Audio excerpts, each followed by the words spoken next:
बस रात ਨੂੰ ਜ਼ਬਰਦਸਤੀ ਜੋ ਤੁਹਾਨੂੰ ਪਤਾ ਹੀ ਹੈ ਜਦੋਂ ਸ਼ੈਤਾਨ ਆ ਜਾਂਦਾ ਤਾਂ ਫਿਰ ਕਰਨਾ ਪੈਂਦਾ ਸੀ ਕੀ ਕਰਦੇ ਬੜਾ ਕੁਛ ਕਰਦੇ ਨੇ ਕਦੀ ਕਿਸੇ ਨੇ ਮਾਫੀ ਵੀ ਕੀਤੀ कितने लोग आते हैं रोज रात को? ਕੋਈ ਇੱਕ ਦੋ ਆ ਜਾਂਦੇ ਆਪਾਂ ਕਦੀ ਕਿਸੇ ਨਾਲ ਇੰਨਾ ਦਿਲਚਸਪੀ ਨਹੀਂ ਰੱਖੀ आपको नशे पे किसने लगाया? ਉਹਨੇ ਲਾਇਆ ਸੀ ਮੇਰਾ ਵਜੂਦ ਥੋੜਾ ਭਾਰਾ ਸੀ ਕਹਿੰਦਾ ਸੀ ਸਮਾਰਟ ਹੋ ਜਾਏਗੀ ਫਿਰ ਆਪਾਂ ਛੱਡ ਦਾਂਗੇ ਬਸ ਉਸ ਤੋਂ ਬਾਅਦ ਨਸ਼ਾ ਕਰਦੀ ਰਹੀ ਫਿਰ ਫੌਤ ਹੋ ਗਿਆ ਇਹ ਹਾਲਾਤ ਆ ਗਏ ਮੰਗ ਤਨ ਕੇ ਕਰਨਾ ਤੇ ਪੈਂਦਾ ਹੀ ਹੈ ਦੂਸਰੀ ਸ਼ਾਦੀ ਇੰਜ ਕੀਤੀ ਹੈ ਪਾਊਡਰ ਵੇਚਦਾ ਸੀ ਮੈਂ ਕਿਹਾ ਚਲੋ ਨਾਲ ਨਸ਼ਾ ਪੂਰਾ ਹੁੰਦਾ ਰਹੇਗਾ ਨਾਲ ਘਰ ਬਣ ਜਾਏਗਾ ਬਸ दिन में कितना नशा चाहिए होता है? ਹੋ ਜਾਂਦਾ ਗੁਜ਼ਾਰ 1500 ਦਾ ਬਸ कैसे 1000-1500 लेकर आती हो? ਮੰਗ ਕੇ नशा नहीं मिलता तो क्या हालत होती है आप? ਅੱਖਾਂ 'ਚੋਂ ਪਾਣੀ ਨਿਕਲਦਾ ਤਰੋੜਕ ਹੁੰਦੀ ਹੈ ਲੱਤ ਪੈਰ ਸਾਰੇ ਦਰਦ ਹੁੰਦੇ ਨੇ ਦਿਲ ਕਰਦਾ ਬੰਦਾ ਕਿਸੇ ਦੇ ਗੱਲ ਲਾ ਕੇ ਮਰ ਜੇ ਇਹ ਦਿਲ ਕਰਦਾ ਕਿ ਛੱਡ ਦੇਵਾਂ ਕੋਈ ਅੱਛੀ ਲਾਈਫ ਗੁਜ਼ਰੇ ਕੋਈ ਅੱਛਾ ਦੋਸਤ ਹੋਵੇ ਭਾਵੇਂ ਸ਼ਾਦੀ ਨਾ ਵੀ ਕਰਾਂ ਕੋਈ ਮਹੀਨੇ ਬਾਅਦ ਬੰਦਾ ਮਿਲ ਲੈਂਦਾ ਖਰਚਾ ਬਸ ਮੇਰਾ पूरा करे अस्सलाम वालेकुम, आप देख रहे हैं लीडर टीवी और मैं हूं एनी फैसल। लड़कियों का सड़कों पर रहना, सड़कों पर रात गुजारना, नशा करना एक आम सी चीज़ हो गई है। ये अब हमारे मुआशरे के लिए कोई ख़ास चीज़ नहीं है। मेरे साथ आज एक लड़की मौजूद है, मुस्कान इसका नाम है। 2 बच्चों की ये माँ है, अपने हालात से तंग आकर दोनों बच्चे किसी को दे चुकी है और ख़ुद रातें सड़कों पर गुजारती है। वो सब इन्हीं से जानते हैं। अस्सलाम वालेकुम, कैसी हो? अस्सलाम वालेकुम वालेकुम सलाम, कैसी हो? बस ठीक है उम्र कितनी है? 35 साल। हाँ 35 साल पहली शादी कब हुई थी? पहली शादी 9 साल हो गए 9 साल हो गए उस शादी को। क्या लव मैरिज की थी? पसंद की शादी? मैरिज की घर वालों की मर्जी से हुई थी वो? हाँ माँ प्यो ने की तो क्यों नहीं आपकी वो शादी चल सकी? शोहर का पहले से नशा करता था? हाँ नशा करता टीके लगांदा था और टीवी हो गई उस तो बाद फौत हो गया गुर्दे खराब हो गए सी आपको नशे पे किसने लगाया? ਉਹਨੇ ਲਾਇਆ ਸੀ आप भी नशा उसके साथ करती थी? ਹਾਂ ਉਹਦੇ ਨਾਲ ਹੀ ਕਰਨੀ ਸਾਂ नशा करते हुए बच्चे भी पैदा हो गए आप? ਉਹ ਪਹਿਲੇ ਹੀ ਸੀ ਉਦੋਂ ਨਹੀਂ ਸੀ ਕਰਦੀ अच्छा, बच्चे पैदा होने के बाद नशे पर भूख लगी? ਮੇਰਾ ਵਜੂਦ ਥੋੜਾ ਭਾਰਾ ਸੀ ਕਹਿੰਦਾ ਸੀ ਸਮਾਰਟ ਹੋ ਜਾਏਗੀ ਫਿਰ ਆਪਾਂ ਛੱਡ ਦਾਂਗੇ अच्छा, आपको स्मार्ट करने के लिए नशे पे लगा दिया उसने? अच्छा, फिर? ਬਸ ਉਸ ਤੋਂ ਬਾਅਦ ਨਸ਼ਾ ਕਰਦੀ ਰਹੀ ਫਿਰ ਫੌਤ ਹੋ ਗਿਆ ਇਹ ਹਾਲਾਤ ਆ ਗਏ ਮੰਗ ਤਨ ਕੇ ਕਰਨਾ ਤੇ ਪੈਂਦਾ ਹੀ ਹੈ ਮੈਡੀਸਲ ਵਾਲਾ ਹਿਸਾਬ ਬਣ ਗਿਆ ਜਿੰਨੀ ਦੇਰ ਨਾ ਕਰੋ ਤੇ ਸੁੱਧ ਬੁੱਧ ਹੀ ਨਹੀਂ ਰਹਿੰਦੀ ਬੱਚਿਆਂ ਤੱਕ ਨਹੀਂ ਰਹਿੰਦੀ ਹੁਣ ਬੱਚੇ ਹੈ ਵੀ ਨਹੀਂ ਵੀ ਹੈ ਪਤਾ ਹੀ ਨਹੀਂ ਨਸ਼ਾ ਹੋਵੇ ਬਸ ਅਸੀਂ ਹੋਈਏ और कोई मसला टीके भी लगाती हो? नहीं मैं टीके नहीं ला दूसरा नशा करती हो। मुझे बताओ कि बच्चों के लिए दिल उदास नहीं होता? ਹੁੰਦਾ है मिल के आ जानी है बस लेकिन ज़्यादा ज़रूरत अब नशे की है, बच्चों की नहीं हाँ है। बच्चों ने बच्चों को भी भूल गई हो, नशे पे ऐसी लगी हो। बस दूसरी शादी कैसे की है? दूसरी शादी इंज ਕੀਤੀ ਹੈ ਪਾਊਡਰ ਵੇਚਦਾ ਸੀ ਮੈਂ ਕਿਹਾ ਚਲੋ ਨਾਲ ਨਸ਼ਾ ਪੂਰਾ ਹੁੰਦਾ ਰਹੇਗਾ ਨਾਲ ਘਰ ਬਣ ਜਾਏਗਾ ਬਸ क्या क्या कुछ होता था आपके साथ? ਬਸ ਰਾਤ ਨੂੰ ਜ਼ਬਰਦਸਤੀ ਜੋ ਤੁਹਾਨੂੰ ਪਤਾ ਹੀ ਹੈ ਜਦੋਂ ਸ਼ੈਤਾਨ ਆ ਜਾਂਦਾ ਤਾਂ ਕਰਦੇ ਨੇ ਮਜਬੂਰੀ ਤੋਂ ਫਿਰ ਕਰਨਾ ਪੈਂਦਾ ਸੀ ਕੀ ਕਰਦੇ ਛੁਰੀਆਂ ਦੀਆਂ ਧਮਕੀਆਂ ਵੀ ਦਿੰਦਾ ਸੀ ਫਿਰ ਪਿਸਤੌਲ ਦੀਆਂ ਵੀ ਦਿੰਦਾ ਸੀ करना पिया फिर मैं कर लिया ये उसी आदमी की बात कर रही हो जिससे आपने दूसरी शादी की है? सड़कों पर आपके साथ पहले ज़बरदस्ती करने की कोशिश करता था, छुरियों के ज़ोर पे, पिस्टल के ज़ोर पे। कितने अरसा ये सब कुछ होता रहा? 2-3 महीने 2-3 महीने यही कुछ होता रहा है। मुझे बताओ ये सड़क पर सब कुछ कैसे मुमकिन हो जाता है? ਐਵੇਂ ਸੀਟਾਂ ਵੀ ਲਾਈਆਂ ਹੋਈਆਂ ਬਾਜ਼ੂ ਦੇ ਉੱਤੇ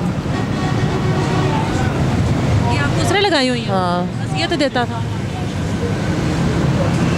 लोगों का कहना है कि जो औरतें नशा करती हैं ना वो अपने आप को खुद अजियत देती है, क्या ये सच है? नहीं तकलीफ नहीं होती अभी भी रातें सड़कों पर ही गुजारती हो? हाँ सड़क पे ही रहने होते क्या फ़ायदा हुआ फिर दूसरी शादी करने का अगर आपको छत नहीं मिल सकी? कोई फायदा नहीं खूह चो निकल के खाते च वड़ गए वही काम होया दिन में कितना नशा चाहिए होता है? हो ਜਾਂਦਾ ਗੁਜ਼ਾਰ 1500 ਦਾ बस कैसे 1000-1500 लेकर आती हो? ਮੰਗ के मांगने से 1000-1500 इकट्ठा हो जाता? 10 कोई भी देंदा है उते कर कभी दिल नहीं किया कि मैं यही पैसे जोड़कर अपने बच्चों को अपने पास ले आऊँ, अपने बच्चों को संभाल लूँ? ਕਰਦਾ ਹੈ ਕੀ ਕਰੀਏ ਹੁਣ ਪੈਸੇ ਹੀ ਉਹਨੇ ਕੋ ਹੁੰਦੇ ਨੇ ਆਪਣੇ ਜੋਗੇ ਕਿਸੇ ਟਾਈਮ ਸਿਗਟਾਂ ਜੋਗੇ ਵੀ ਨਹੀਂ ਹੁੰਦੇ ਕਿ ਸਿਗਟਾਂ ਲੈ नशा नहीं मिलता तो क्या हालत होती है आपकी? ਹਾਲਤ ਐ ਹੁੰਦੀ ਅੱਖਾਂ 'ਚੋਂ ਪਾਣੀ ਨਿਕਲਦਾ ਤਰੋੜਕ ਹੁੰਦੀ ਹੈ ਲੱਤ ਪੈਰ ਸਾਰੇ ਦਰਦ ਹੁੰਦੇ ਨੇ दिल करदा बंदा किसी दे गल ला के मर जे जो कभी दिल किया कि नशा छोड़ दूं, हाँ फिर कोशिश क्यों नहीं की? दवाई ਲਈ ਸੀ ਹਸਪਤਾਲ ਨਹੀਂ ਰਹਿਮਤ ਹਸਪਤਾਲ ਕਸੂਰ ਵਾਲਾ 3 ਮਹੀਨੇ ਇਲਾਜ ਕਰਦੇ ਨੇ ਉਦੋਂ ਮੇਰਾ ਬੰਦਾ ਸਹੀ ਸੀ ਇੱਕ ਹਫਤਾ ਖਾਧੀ ਬੱਚਾ ਹੋਣ ਵਾਲਾ ਹੋ ਗਿਆ ਉਹਨਾਂ ਨੇ ਬੰਦ ਕਰਤੀ ਉਹ ਦਵਾਈ ਬੜੀ ਜ਼ਾਲਮ ਹੈ ਹੁਣ ਖਾ ਲਈਏ ਨਾ 2 ਦਿਨਾਂ ਬਾਅਦ ਤੁਹਾਨੂੰ ਹੋਸ਼ ਆਣੀ अच्छा, ਹਾਂਜੀ ਉਂਝ ਦਵਾਈ ਸਹੀ ਸੀ ਮੈਂ ਹੁਣ ਵੀ ਛੱਡ ਦੇਣਾ ਹੈ। उस बच्चे का क्या हुआ जो फिर होने वाला था? ਹੈ ਸੀ ਉਹੀ ਤੇ ਜੋੜੇ ਹੋਏ ਸੀ ਜਿਹੜਾ ਇੱਕ ਮੈਂ ਦੇਤਾ ਆਪਣੀ ਨਨਾਣ ਨੂੰ ਇੱਕ ਮੇਰੇ ਕੋਲ ਸੀ। बच्चे आपको याद नहीं करते? ਕਰਦੇ ਨੇ ਮਿਲਦੇ ਵੀ ਨੇ ਰੋਂਦੇ ਨੇ कैसे ज़िंदगी गुजारोगी? जितनी भी ज़िंदगी है ऐसे रोड पर कब तक गुजारोगी? रात को जब रोड पर सोती हो क्या क्या कुछ होता होगा आपके साथ? ਬੜਾ ਕੁਛ ਕਰਦੇ ਨੇ ਕਦੀ ਕਿਸੇ ਨੇ ਮਾਫੀ ਵੀ ਕੀਤੀ क्या होता है आपके साथ? ਇਹੀ ਕਿ 2 ਨੰਬਰ ਕੰਮ ਕਰਕੇ ਹੋਰ ਕੀ ਕੋਈ ਖਰਚਾ ਦੇਤਾ 500 400 गलत काम करके 500 खर्चा दे देते हैं आप? कितने लोग रोज़ के ये काम ज़रूरी है रोड पर रहकर औरत को करना पड़ता है ये? ਮਜਬੂਰੀ ਤਾਂ आपका शोहर आपके साथ नहीं होता? ਉਸ ਟਾਈਮ ਨਹੀਂ ਹੁੰਦਾ रात के टाइम नहीं होता? जिस टाइम पर आपको उसकी ज़रूरत होती है वो उस टाइम पर नहीं होता? कितने लोग आते हैं रोज़ रात को? ਕੋਈ ਇੱਕ ਦੋ ਆ ਜਾਂਦੇ ਆਪਾਂ ਕਦੀ ਕਿਸੇ ਨਾਲ ਇਹਨਾਂ ਦਿਲਚਸਪੀ ਨਹੀਂ ਰੱਖੀ ਇੱਕ ਦੋ ਬਸ 1-2 आते हैं और ये सारा कुछ सड़क पर ही होता है? नहीं अपनी जगह बना कर अपनी जगह पर ले जाते हैं? ज़िंदगी से कोई शिकवा नहीं है, शिकायत नहीं है? एक औरत हो, क्या औरत इस चीज़ के लिए थोड़ी बनी होती है? है क्यों नहीं है दिल करदा कि छड़ देवां कोई अच्छी लाइफ गुजरे कोई अच्छा दोस्त होवे भावें शादी ना भी करा चलो दोस्त दे नाते होवे सलाम दुआई होए कोई महीने बाद बंदा मिल लैंदा हफ्ते बाद मिल लैंदा है खर्चा बस मेरा पूरा करे मेरा बच्चा मेरे कोल रखे बस एक बच्चा या 2 बच्चे हैं?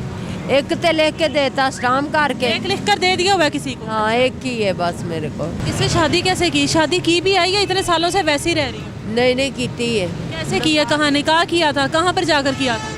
हाई कोर्ट हाई कोर्ट में जाकर किया था। उस टाइम भी आप नशा करती थी? ये भी नशा करता है?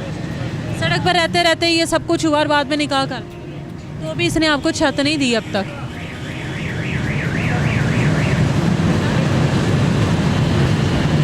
आपके साथ और भी औरतें होती हैं वहाँ पर? नहीं ਉੱਥੇ ਤੇ ਸ਼ਾਮ ਤੋਂ ਬਾਅਦ ਕਿਸੇ ਨੂੰ ਖਲੋਣ ਹੀ ਨਹੀਂ ਦਿੰਦੇ ਉਹ ਕਮੀ ਨਹੀਂ ਹੈ आप कैसे रह लेती हो फिर वहाँ पर? ਉੱਥੇ ਨਾਜ਼ਮਾ ਸਪੋਰਟ ਨਾ ਬੈਠੇ ਹੋ सपोर्ट ना बैठे नशा लेती कहाँ से हो? कौन देता है आपको नशा? बड़ी दुनिया पैसा ना बड़ा कुछ मिल जाता आपके राब्ते होते हैं उन लोगों के साथ? फोन पे फ़ोन पर राब्ते आकर दे जाते हैं? जितना चाहिए दे जाते हैं? आसानी से मिल जाता है, कभी कोई मसला नहीं हुआ? पुलिस ने कभी आपके साथ आपको वहाँ से उठाने की या आपको नशे की हालत में पकड़ने की या भगाने की कोशिश नहीं की है? किसी ਨੂੰ ਪਤਾ ਹੀ ਨਹੀਂ ਸੋਨੇ ਹਾਲੇ ਕਿਸੇ ਨੂੰ ਮੇਰੇ ਨਾ ਚਿਹਰੇ ਤੋਂ ਸ਼ਨਾਖਤ ਹੋਈ ਨਾ ਲਾਣੇ ਦਾ ਟਾਈਮ ਹੀ ਲਿਆਂਦਾ ਬਸ ਆਪਣਾ ਪੀਤਾ ਖਾਦਾ ਕੋਈ ਆਪਣੇ ਦੋਸਤ ਨੇ ਉਹਨਾਂ ਨੂੰ ਦਿੱਤਾ ਜਿਵੇਂ ਤੁਹਾਡੇ ਨਾਲ ਦੋਸਤੀ ਹੋ ਗਈ ਬਸ ਇਸ ਤੋਂ ਇਲਾਵਾ ਨਹੀਂ छोड़ना चाहती हो नशा? हाँ जी छोड़ांगी अल्लाह दे हुक्म इन लोगों की कब सुनी जाएगी? इन लोगों को कब एक ऐसी जगह दी जाएगी जहाँ पर ये अपने आप को महफूज समझे? अपनी ज़िंदगी को एक दीमक तो ये लगा ही लेते हैं लेकिन इसका मतलब ये नहीं है कि ये सड़कों पर हम लोगों को लावारिस लाशों की सूरत में वापस मिले। ये हम लोगों की हुकूमत का काम है कि इस तरह के लोगों को किसी महफूज मुकाम पे एटलीस्ट लड़कियों को औरतों को किसी ऐसी जगह पे रखा जाए जहाँ पर रात के टाइम कुत्ते और दरिंदे आकर उनको नोचे ना 500-500 रुपये की खातिर। मुझे इजाज़त दें, अपना ख्याल रखिए, अल्लाह हाफ़िज़।